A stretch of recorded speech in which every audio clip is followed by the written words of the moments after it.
Bismillahirrahmanirrahim. Assalamualaikum warahmatullahi wabarakatuh. Selamat siang mahasiswa, terima kasih atas kehadirannya pada siang hari ini untuk mengikuti materi kita terkait jenis dan desain penelitian kuantitatif. Jadi hari ini saya akan membahas sedikit terkait apa saja jenis penelitian kuantitatif dan kemudian di akhir pertemuan akan ada penugasan yang harus dilakukan oleh mahasiswa berkelompok yang harus dikumpulkan pada paling lambat sore hari nanti. Oke, kita akan bicara soal apa itu desain penelitian. Kalau kita bicara soal desain penelitian, ini satu hal yang tidak bisa kita lupakan untuk mengkaitkannya dengan yang namanya tujuan penelitian. Di beberapa pertemuan sebelumnya, Anda sudah mengenal apa itu latar belakang, atau apa itu pertanyaan penelitian, dan apa itu tujuan penelitian. Seperti sudah kita ketahui bahwa tujuan penelitian adalah untuk menjawab apa yang menjadi masalah ataupun pertanyaan penelitian.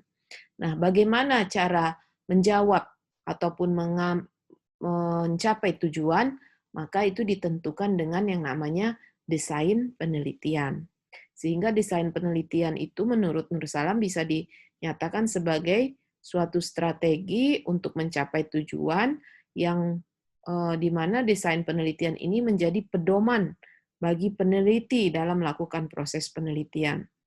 Diharapkan untuk menentukan desain ini tentu harus melihat kembali kepada tujuan. Kenapa? Karena desain penelitian itu menjadi peta jalan bagi peneliti untuk menentukan arah proses penelitiannya secara benar dan tepat sesuai dengan tujuan. Maka bisa saya sampaikan bahwa kalau kemarin kita sempat bahas yang namanya benang merah penelitian, yaitu mulai dari latar belakang, apa yang mendasari, urgensi, masalah penelitiannya apa, tujuan yang ingin dicapai, terus tinjauan pustaka apa yang harus kita eksplorasi. Nah, kemudian yang keempat ini adalah bagaimana si peneliti mempunyai pedoman untuk mencapai tujuan penelitian. Sehingga orang akan selalu melihat dari tujuan penelitian akan menggambarkan desainnya apa. Nah, ini dia ya. Jadi ini yang namanya benang merah. Kalau kita dalam ujian, nanti orang akan selalu mengkaitkan tujuan penelitiannya apa, lalu matching nggak dengan desain penelitiannya. Memilih desain penelitian itu ada beberapa pertanyaan yang akan ditanyakan oleh peneliti kepada dirinya sendiri, yaitu tujuan penelitian pertama kali. Tujuan penelitian saya mau ngapain? Apakah saya ingin menjelaskan variabel, kan? Atau saya ingin menguji sebuah hubungan, atau saya ingin menguji sebuah sebab akibat, misalnya. Lalu atau dalam penelitian saya ini saya ingin melihat pengaruh sebuah tindakan tertentu terhadap variabel terikat yang kita punyai. Atau kita ingin membandingkan sebuah perlakuan tertentu, perlakuan A, lalu dibandingkan dengan perlakuan B. Atau kadang kita juga pengen melihat efektivitas sebuah tindakan, sehingga kita hanya akan melakukan perlakuan A pada kelompok X, lalu pada kelompok Y tidak kita berikan perlakuan, kita biarkan apa adanya. Itu kan? Atau apakah pengukuran ini dilakukan treatmentnya itu hanya sekali atau berulang kali? Berulang kali itu artinya nanti kita ukur setiap kali kita melakukan sebuah tindakan. Atau kita ingin mengamati sebuah fenomena di lapangan itu hanya berdasarkan apa adanya. Jadi langsung kita ambil, kita berikan mungkin alat ukur berupa instrumen kuesioner, lalu itulah yang kita ambil sesuai apa adanya. Nah, ini adalah pertanyaan yang harus kita tanyakan terkait dengan akhirnya nanti kita menentukan akan menggunakan desain penelitian yang mana. Kalau kita bicara soal tipe atau desain penelitian, Maka kita akan membedakan tipe desain penelitian itu ada dua secara garis besar, yaitu desain non-eksperimental dan desain eksperimental atau eksplanatif. Ya, kalau desain non-eksperimental itu eksploratif, deskriptif. Kalau yang eksperimental itu ingin menjelaskan kenapa bisa begini, ada nggak pengaruhnya, ada nggak hubungannya, bagaimana perbandingannya, dan seterusnya. Perbedaan mendasar dari kedua desain ini adalah ada atau tidaknya tindakan manipulatif terhadap variabel bebas. Jadi kalau kita lihat di non-eksperimental biasanya tidak ada tindakan manipulasinya. Artinya kita tidak mengkondisikan variabel bebasnya pada kondisi tertentu, apa adanya. Kalau yang eksperimental, itu artinya kita melakukan sesuatu, membuat atau mengkondisikan variabel bebas kita. Sehingga nanti efeknya diharapkan variabel terikatnya adalah A atau B, misalnya seperti itu. Mari kita lihat beberapa jenis desain non-eksperimen. Desain penelitian deskriptif yang non-eksperimen ini dibagi menjadi beberapa bentuk desain, deskriptif, lalu ada korelasi, nanti kausal komparatif. Yang pertama adalah desain deskriptif. Sesuai namanya deskriptif, artinya berusaha menggambarkan, mendeskripsikan fakta mengenai sebuah populasi secara akurat. Misalnya, contoh, bagaimanakah gambaran perilaku kesehatan atau penerapan protokol kesehatan di masyarakat. Jadi peneliti hanya ingin menggambarkan, mendeskripsikan, menyampaikan fakta bagaimana masyarakat menerapkan 3M, memakai masker, mencuci tangan, dan menjaga jarak. Jadi dia hanya akan menggambarkan apa yang dia lihat. Bisa nanti lewat potret, dipoto, ataupun lewat video, lalu video dianalisis, atau dan seterusnya. Ya, jadi misalnya melakukan observasi. Kemudian hasil penelitian ini akan data-data tersebut bisa jadi dianalisis untuk melihat misalnya kenapa dari berapa persen yang seperti ini, pada kondisi bagaimana orang tidak bisa menjaga jarak, pada kondisi bagaimana orang tidak bisa mencuci tangan, misalnya seperti itu. Jenis penelitian deskriptif ini desainnya itu dibedakan menjadi dua, studi kasus dan desain penelitian survei. Desain studi kasus ini artinya kita hanya melihat pada kelompok tertentu, mungkin yang unik. Misalnya seperti ini, kita akan melihat sekelompok tenaga kesehatan yang sudah kita kategorikan tahu bahwa 3M adalah protokol yang wajib dalam pencegahan COVID. Tapi kenapa pada sekelompok tenaga kesehatan ini masih kita temukan gitu kan kasus di mana terjadi infeksi ataupun penularan COVID. Tentu kita ingin melihat bagaimana atau menggambarkan bagaimana sebenarnya penerapan 3M pada sekelompok perawat atau tenaga kesehatan.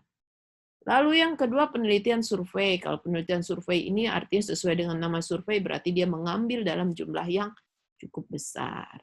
Mungkin dia akan lihat rata-rata pada masyarakat di Kota Padang, mungkin dia akan bagi Kota Padang itu ada berapa kecamatan dan seterusnya.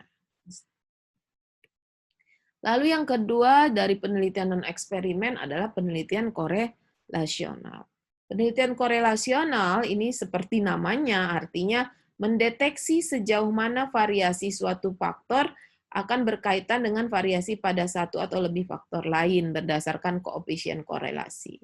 Jadi sama-sama ingin dilihat variabel A, variabel B, variabel bebasnya mungkin adalah kelompok masyarakat, gambaran yang ada di masyarakat, data demografi, lalu dengan penerapan 3M. Gitu kan ya. Lalu kita ingin melihat ada nggak kaitannya antara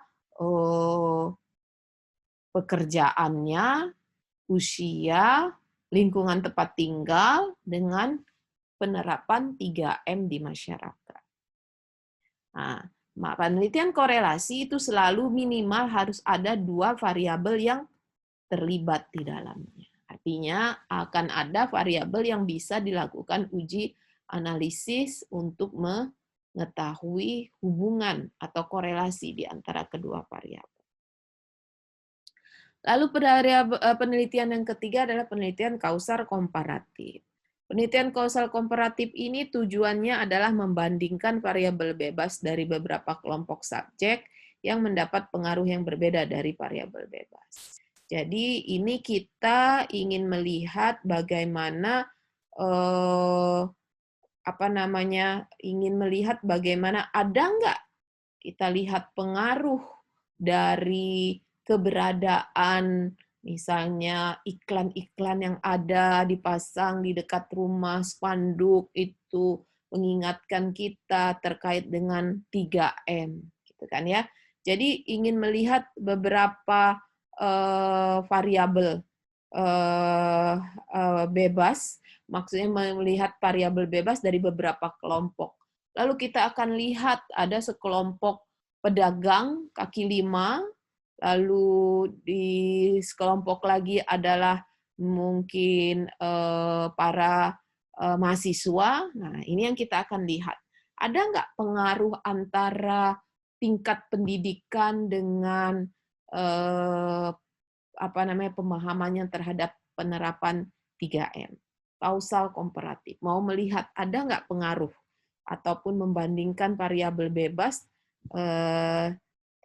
pada beberapa kelompok subjek penelitian, kemudian dibandingkan dengan kondisi variabel independennya, terikatnya, dependennya. Pengaruh variabel bebas terhadap variabel terikat terjadi bukan karena perlakuan, tapi melainkan sudah ada sebelumnya.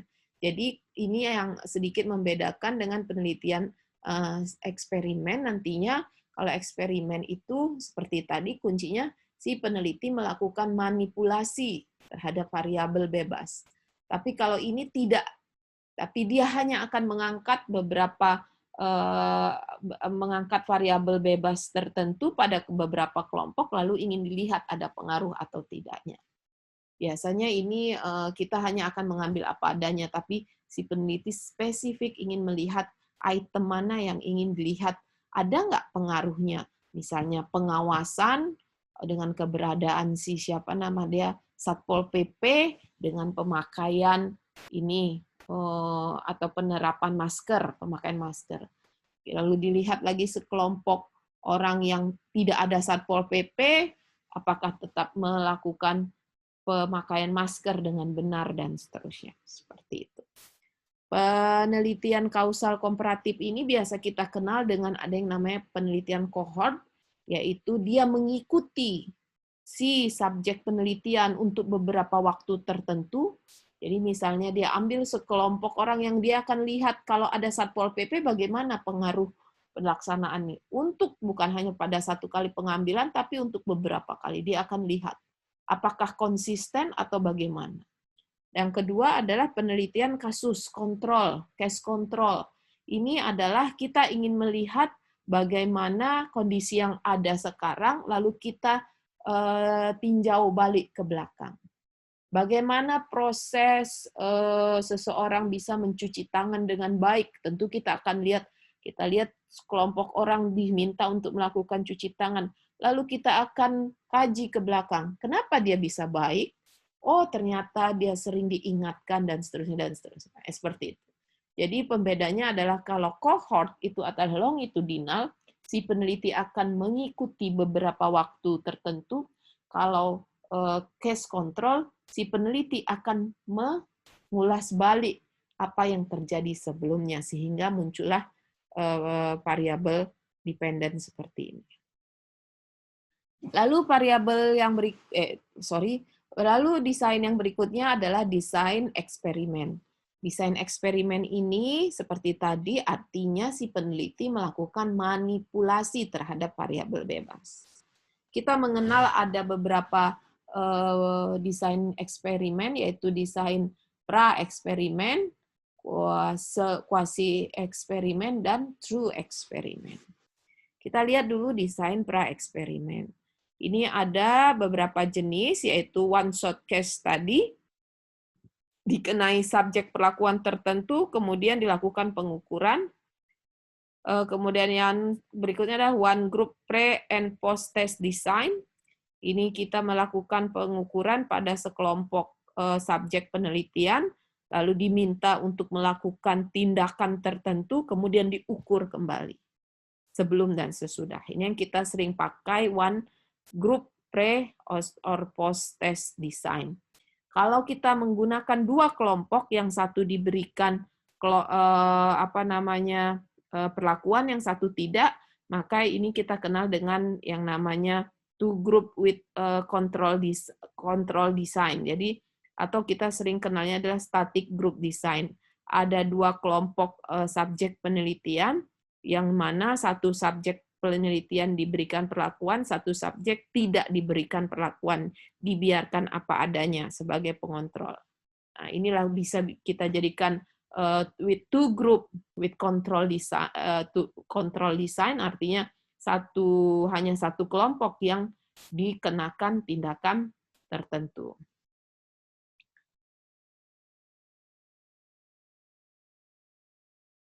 Ya. Lalu desain yang berikutnya dari eksperimen adalah kuasi eksperimen.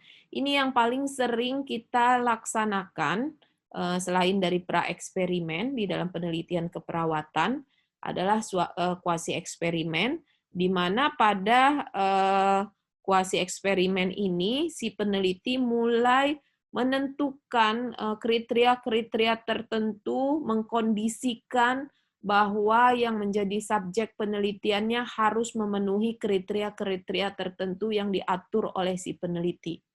Kenapa? Karena dia ingin menapis bahwa memang tindakan yang dilakukan oleh si peneliti, intervensi yang diberikan peneliti itu memang memberikan efek yang diinginkan. Dengan cara apa? Berusaha mengontrol variabel-variabel lain, variabel confoundingnya. Misal dia akan coba sama-sama mencari usia, subjek penelitiannya adalah usia dewasa. Kemudian dia akan berusaha mengontrol bahwa kalau yang jadi respondennya adalah mereka yang sudah dapat pelatihan dulu, atau yang mereka yang baru terdiagnosa dan seterusnya, gitu kan ya. Dan kelompok-kelompok yang masuk ke dalam penelitian ini, mau nanti dia pakai one group atau two group atau semuanya adalah kelompok intervensi, itu tidak dilakukan secara acak, ya. Kedua kelompok tersebut ada secara alami, hanya si peneliti memilihnya mana yang akan diikutkan ke dalam kelompok penelitian. Baru kemudian nanti di dalam setelah dia dapat mungkin total sampelnya adalah 40, baru kemudian dia akan pilih secara acak mana yang akan masuk ke dalam kelompok kontrol, mana yang akan masuk ke dalam kelompok intervensi. Jadi ini untuk membuat bahwa semua subjek penelitiannya itu memenuhi sesuai dengan kriteria yang diinginkan. Lalu yang berikutnya adalah desain eksperimen atau true eksperimen. Ini memang agak susah, terutama jika kita seperti penelitian keperawatan, berbeda dengan penelitian biomedik, ataupun dengan kedokteran klinis, ataupun dengan, karena kalau di kita, penelitian keperawatan itu kita bermainnya pada subjek penelitian kita adalah manusia, yang biasanya kita lakukan intervensi dari berupa perilaku, tindakan tertentu. Tapi susah untuk kita jika kita melakukannya pada sekelompok manusia yang mungkin kita kondisikan, lalu kita sediakan tempat khusus, dan seterusnya. Jadi ini yang namanya true eksperimen. Maka biasanya jarang-jarang sekali, bukan tidak ada, tetap ada, tapi biasanya kita hanya akan bermain pada penelitian pra ataupun kuasi eksperimen.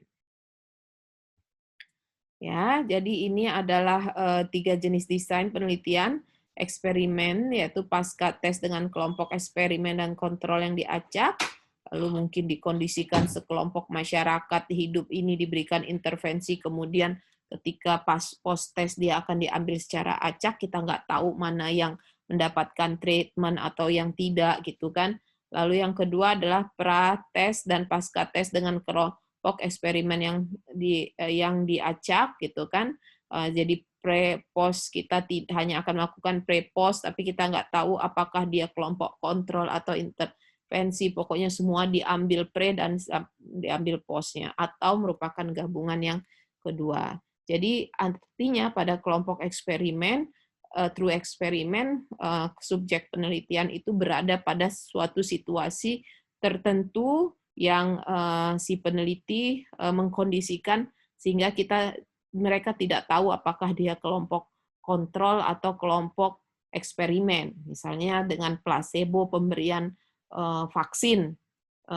Vaksin misalnya contohnya adalah seperti kalau sekarang ini adalah pengembangan vaksin COVID. Jadi ada sekelompok orang diundang untuk ikut eksperimen menjadi sampel subjek untuk penyuntikan vaksin. Kita nggak tahu vaksin yang mereka nggak tahu vaksin yang disuntikan betulan ada vaksin atau hanya placebo. Kemudian diukur sebelum dan sesudah, atau merupakan gabungan keduanya. Oke, jadi itu adalah beberapa jenis penelitian ataupun desain penelitian yang memungkinkan atau bisa kita pakai di dalam penelitian kuantitatif. Maka tugas mahasiswa sekarang adalah, saya yakin semua sudah punya kelompoknya, jadi pakai saja kelompok yang ada, carilah artikel penelitian yang boleh bahasa Indonesia atau bahasa Inggris, yang jenis desainnya adalah deskriptif, cross-sectional, causal cohort, dan kuasi eksperimen. Jadi ada 4 artikel penelitian yang desain penelitiannya. Jadi sekarang kita fokusnya kepada desain. Jadi kalau Anda baca artikelnya, lihat desain penelitian ini adalah, misalnya di abstrak, deskriptif analitik, ambil dia. Atau kuasi eksperimen, ambil dia. Atau penelitian ini adalah penelitian longitudinal. Atau penelitian ini adalah deskriptif dengan pendekatan cross-sectional. Nah, itu dia artikel-artikel yang akan Anda cari, kemudian secara berkelompok Anda akan membuatnya satu saja untuk satu kelompok, yaitu tabel seperti ini, di mana tuliskan judul artikelnya saja boleh, lalu tujuan penelitiannya apa, identifikasi di dalam artikel tersebut tujuan penelitiannya apa, identifikasi desain penelitiannya, dan bagaimana si peneliti melakukan analisis data. Analisis datanya bagaimana? Oh, dia menguji hubungan atau dia menguji korelasi dan seterusnya. Ya, jadi ini tugas yang harus dilakukan mahasiswa. Saya yakin Anda sudah punya kelompoknya, Anda bisa mencarinya sehingga nanti paling lambat sore hari ini Anda akan mengumpulkannya satu orang saja. Mohon diberikan cover untuk nama-nama anggota kelompok. Demikian mahasiswa, insya Allah di pertemuan berikutnya, Anda atau kalau ada hal-hal yang kurang jelas, Anda bisa mengirim chat ke dalam MS Team, sehingga nanti saya bisa menjawab pertanyaan Anda. Terima kasih. Assalamualaikum warahmatullahi wabarakatuh.